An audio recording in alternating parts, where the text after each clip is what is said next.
My cousin just asked me to have a baby with her? Okay guys, buckle up, because my life just veered into the twilight zone. So I'm at my aunt's house last Sunday for a family barbecue, right? You know, the usual. Burnt burgers, awkward small talk, and my uncle telling the same dad jokes for the billionth time. Honestly, I was just trying to survive the potato salad when my cousin, let's call her Jess, sidled up to me with a look that could only be described as determined. Jess is a couple of years younger than me, and while she's always been a bit quirky, I never expected her to drop this bomb. She leans in closer, and I can tell something's brewing. I brace myself, thinking she's going to talk about her new boyfriend or weird obsession with ferrets. Seriously, who collects ferrets? But no, instead, she says, you know, I really want to have a child, and I was thinking, what if we had one together?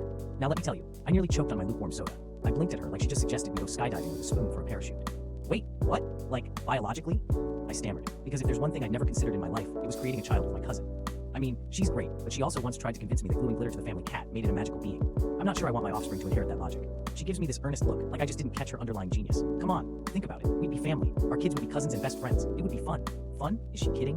This isn't a summer camp activity. This is a lifelong commitment, possibly written into some elaborate mythology that I never asked to be a part of. At this point, I can see my life flash before my eyes, imagining family reunions, the kids running around, and everyone proud of how close we are as a family, a little too close for comfort. I just kept envisioning family photos that would haunt me forever. Can you imagine the captions on Facebook? Cousins who co-parent. Before I could respond, thank God, my aunt called for everyone to gather for the three-legged race. Perfect distraction. But I swear, as I sprinted, dodging flying limbs and competitive relatives, I couldn't help but think, am I going to need to schedule a family therapy session? So I'm still wrestling with how to say no, but thank you for thinking of me, without making things super awkward. Any advice? P.S. Does anyone want to join me in relocating to a different country? Help me out, please. I guess I'll be scrolling through any responses.